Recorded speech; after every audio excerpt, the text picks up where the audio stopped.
another edition of Hitches and Voices on independent television and radio here in Benin City. My name is Kingsley Okoje, and I'd like to say a big welcome to today's edition of the program. Don't forget that Hitches and Voices is coming to you courtesy of Network for the Advancement of Persons with Visible Disability, NAVID. NAVID is a non-governmental organization here in Benin City that is advancing the rights of persons with disability. Quick to also mention is that Hitches and Voices is coming to you live on independent television and live on radio as well. We are broadcasting simultaneously. I have a very interesting guest with me in the studio today, but before I introduce myself, I'd like to say that this segment of the program, which is on the Edo State Disability Law, is powered by the Joint National Association of Persons with Disability, JONAPID, with support from the Ford's Foundation. And on the program today, we'll be looking at the challenges of accessing public services vis-a-vis the Edo State Disability Law.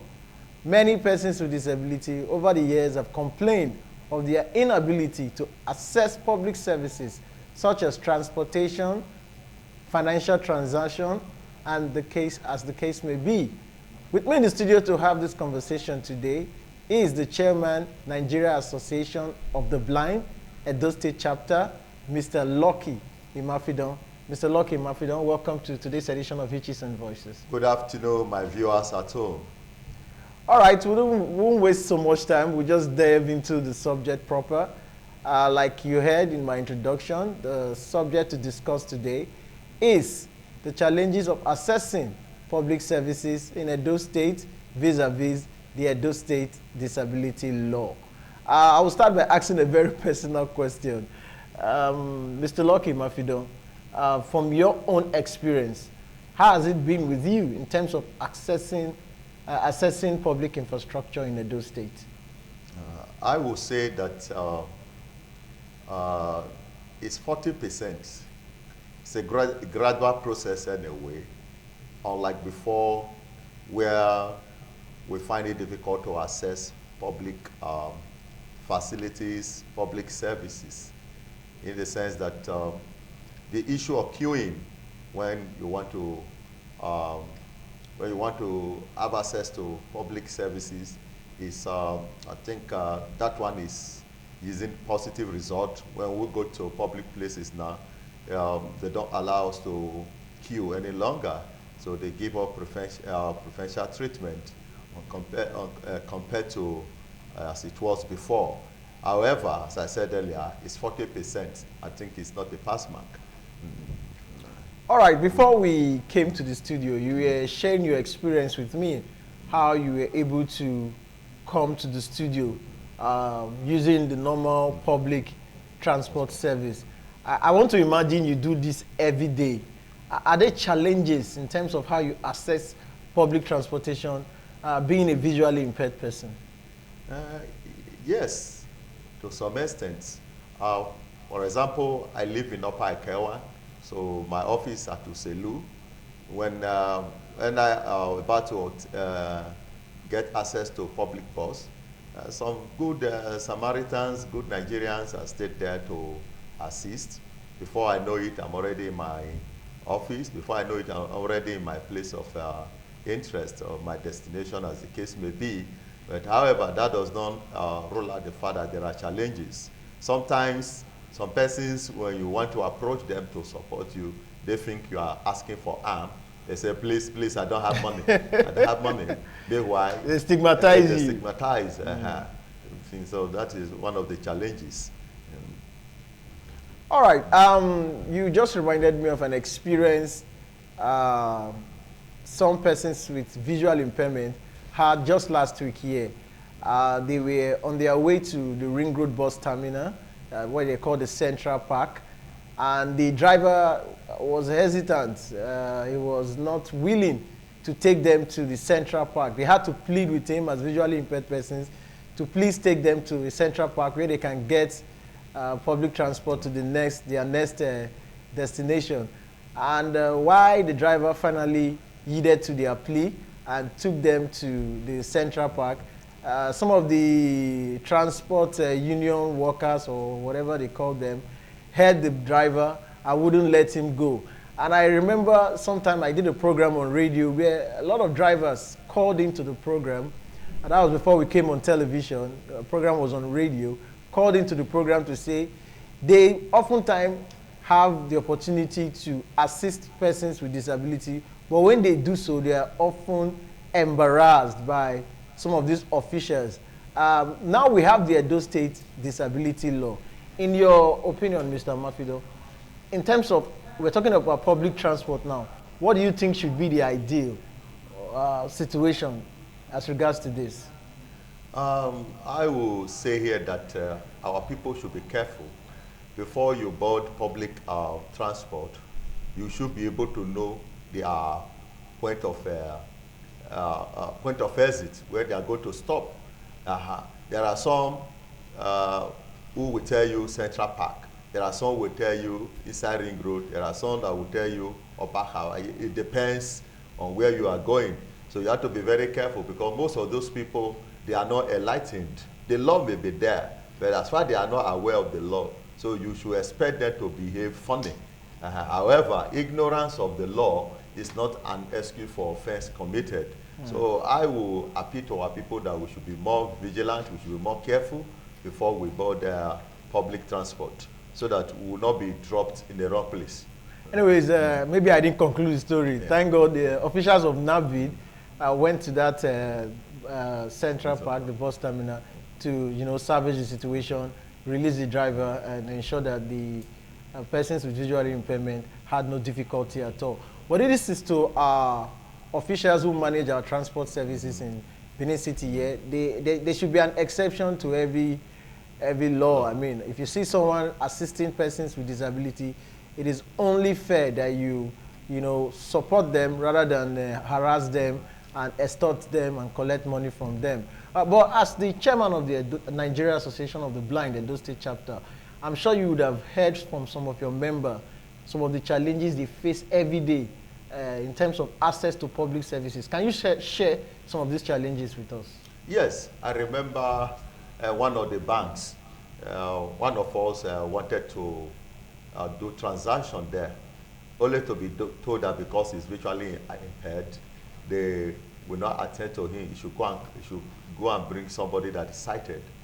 So that was a kind of embarrassment. So the person went away angrily, and he consulted a lawyer, and the lawyer served the bank.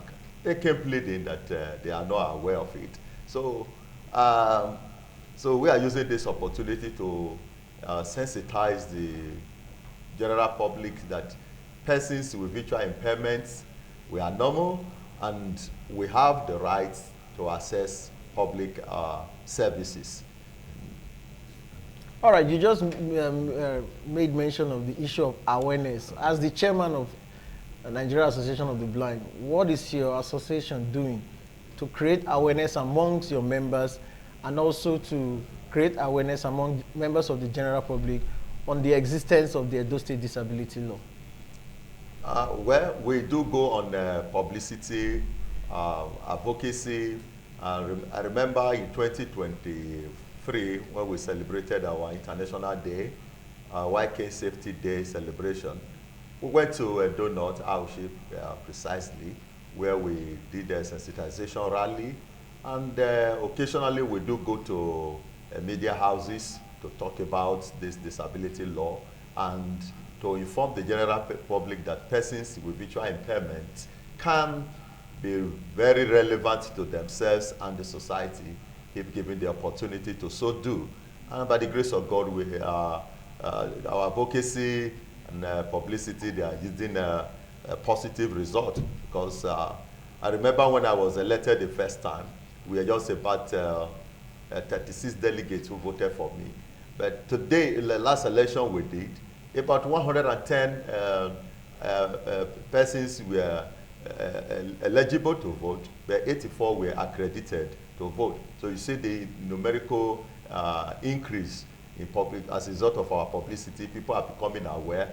Even last 2 weeks, somebody called me from Aushi that he is visually impaired. He heard me on radio, EBS radio, and he didn't know that people with visual impairment can be educated before.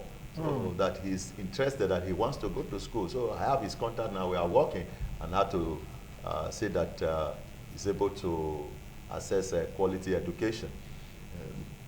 All right, let's look at the Edo State Disability Law. Now the law is in place. We have a commission that is saddled with the responsibility to ensure the implementation of the law. From your own assessment, since the introduction of this law, as members of your association, are they benefiting from the provisions of this law so far? Well, we thank the government for setting up the commission. The commission was set up, I think, about 3-4 months ago. And you know what it is, the 2025 budget was already signed into law before the commission was set up. For now, I think the commission is not financially empowered to actually do what they are supposed to do. We all believe in a not distant time, they will be able to carry out their functions to see to the welfare of persons with disability in the states, and to more or less like a regulatory commission that will ensure that every sector of government, every ministry, departments, agencies, or governments, that they are disability inclusive in their activities. All right, you'll stay on to independent television and radio. The program is Hitches and Voices. My name is Kingsley Okoje, and my guest today is Mr. Lucky Imafidon, Chairman, Nigeria Association of the Blind, Edo State Chapter. He's been talking on the challenges assessing public services in Edo State vis-a-vis the Edo State Disability Law. And our sign language interpreter for today is Cynthia Godwin Aya. We'll go on a break now. We'll come back. We'll have more questions for our guest. We'll be right back.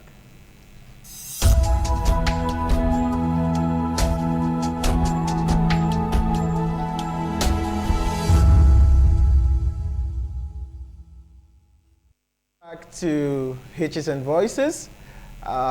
We've been having a very, very wonderful conversation about the challenges persons with disability are faced with in terms of accessing public services in Edo State. And our guest in the studio has been able to lay the foundation. I've been able to explain some of the challenges that persons, particularly with visual impairment, are faced with. I would like to ask you now, most of your activities seem to be centered around the urban area. But I know that a larger percentage of persons with disability, particularly those with visual impairment, domicile in the rural area. How do you reach this community of persons with visual impairment in rural communities? The fact remains that, as you said earlier, more than 80% of persons with visual impairments, they reside in the rural area. However, we are doing all we can, especially in the area of publicity. It's just publicity that the people need. Because if you are not aware of some, I know somebody I just wrote a letter to his local government who wants to be empowered, who wants to go to Lagos for vocational training. Said he became blind about 11 years ago. He was unaware that persons with visual impairment can be educated, and those who cannot go to school can also learn one trade or the other and be useful to themselves. So he came to school for the blind about 3 years ago for rehabilitation. Now he can read and write in Braille.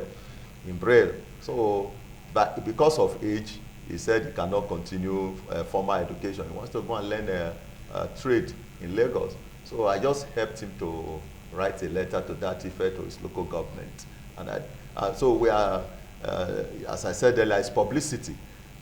Because I remember somebody also called me from Obia Southwest the other time, from Nikuroga. He's an Ijaw guy that he has been blind for the past 12 years. He has been at home, that how can we be of help? So I gave him my information so that he can contact us. We have been discussing, and it's of age. So we are finding it difficult how to work on it. So as I said earlier, it's publicity to inform them. So by the grace of God, this is my second tenure we are going to put more effort on publicity so that people can be aware of their rights. They can be, these are the people will be aware of the possibility of of being educated. And if you cannot be educated, you can also learn one trade or the other, Yes. and be useful to yourself, your family, and the society. So by the grace of God, we'll All right. do everything possible to publicize our activities and our association so that people can become aware. All right, let's look at the issue of access to education for people with visual impairment. What's the state of primary and secondary education for persons with visual impairment in Edo State? I will say that it's 40%. It's not It a seems pass like mark. you like 40%. Yes, because it's not a pass mark. Very few people that can access primary and secondary education because there is limitation. The limitation is this: the only school for the blind in Edo State is in Benin here. Only school for the blind is in Benin here. What are people in Edo North? What are people in Edo Central? And they go to access education. I remember some time ago we visited the Ogbe College. There were supposed to be 24 students, visually impaired students. Only 11 were around. We asked, what is the issue? They say because of their parents cannot afford to bring them to school. And also some of our members are now decided to go to neighboring states like Ondo and Ekiti, where they have boarding facilities for the visually impaired. So we also use this medium to appeal to Ministry of Education and the government of the day. They should make education for the visually impaired accessible by having more schools for the blind, and even the one that is existing. They should make in a boarding school so that those who are far away can come to school during vacation. They go home. That one will not limit them. But when you expect them to be coming from home every day, how many parents can afford it? Even one of them told me that his elder sister in Europe is paying 45,000 naira to cab that takes him to school every day. How many parents can afford that?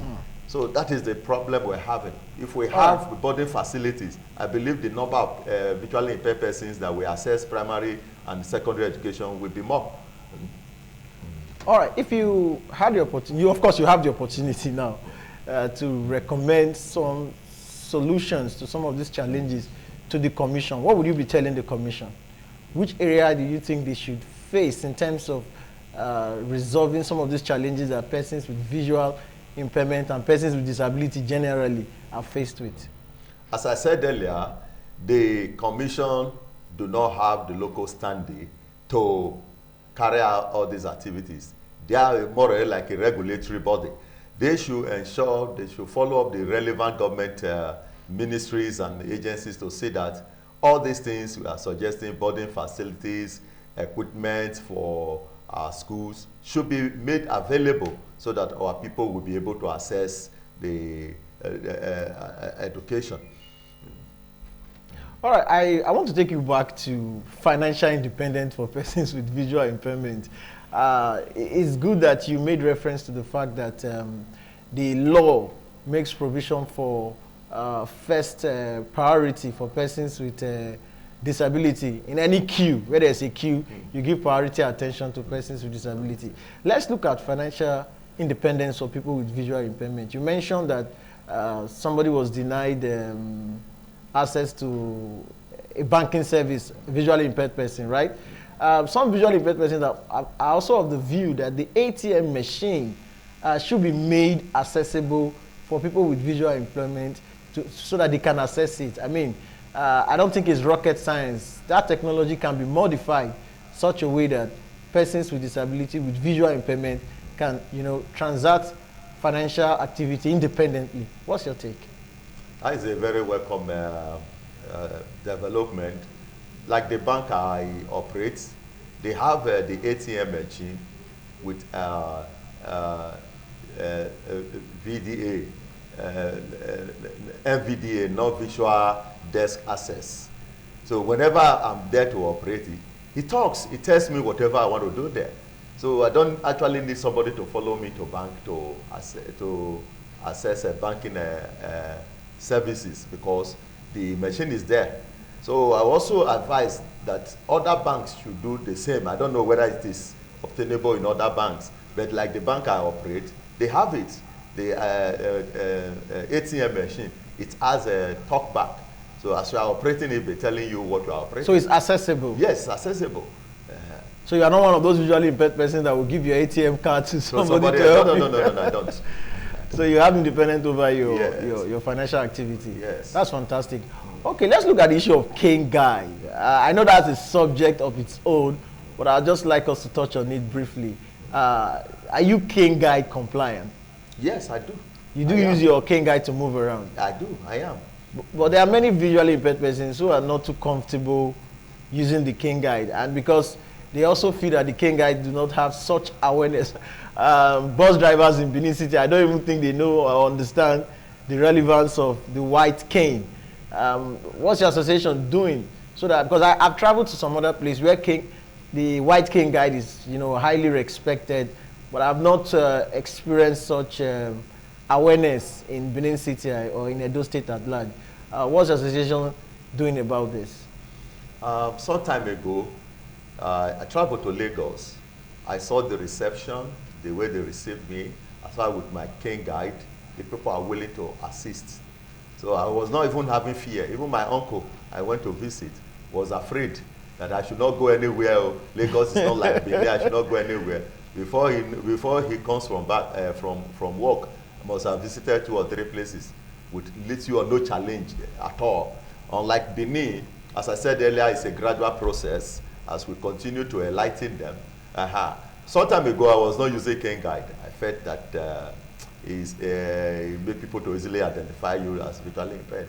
You were shy. Well, I was shy. But when something happened to me in Atuselo market, nobody told me to. So since I started using the cane guide, it has been of great benefit. Sometimes when people see you with the cane guide, you are easily identified. That, oh, this person is challenged. You see 1 or 2 persons coming to meet you. You want to cross. But if I'm not with my cane guide and you are approaching people, they may feel that you have interior selfish or interior motive. But there's a technique to using the cane guide, the white cane guide, isn't it? So do you just pick up the white cane, or you have to learn the technique of how to move around with it? In that part of the world, we don't actually have that high intensive technology cane guide, just the normal manual cane guide. And I'm even talking of the normal manual one. So, I know there's a technique on how to use it. Yes, the technique is that when you hold it, you use it to, when you are taking your left, before you move your left leg, you take it to your left side. Then before you move your right leg, you take it to your right side. So that's a lot of technicalities involved. There are objects on the ground, or you can easily identify it so that you will not fall into a ditch. And most importantly, when people see you with it, you can easily be identified and the necessary assistance will be given. All right, it's been an interesting conversation, but I would like to touch on something that I know many visually impaired people are also very, very interested in, which is assistive technology. In this part of the world, assistive technology is very, very expensive for persons with visual impairment. In 30 seconds, what's your take on this? What do you think the government can do to subsidize some of this equipment for persons with visual impairment? Very quickly. My appeal to the government of the day that they should say that life for persons with visual impairment is not burdensome by providing necessary support. The primary function of government, security and welfare. All right. So I pray that God will touch the present government to do something reasonable for our communities. All right. We are hoping and praying that the government will definitely listen to the yearnings of persons with disability generally and do the needful. I want to thank the government for at least establishing the commission, and it's our hope and expectation that the commission will swing into action and make life more meaningful for persons with disability in Edo State. It's a wrap on this edition of the program today. We'll urge you to join us on television and radio, same time next week for Hitches and Voices. Till we do this again, I'd like to thank my guest for coming on the program, Mr. Lucky Mafidon. Thank you for coming on Hitches and Voices. Thank you very much. God bless you. All right, God bless you, and we'll see you next week.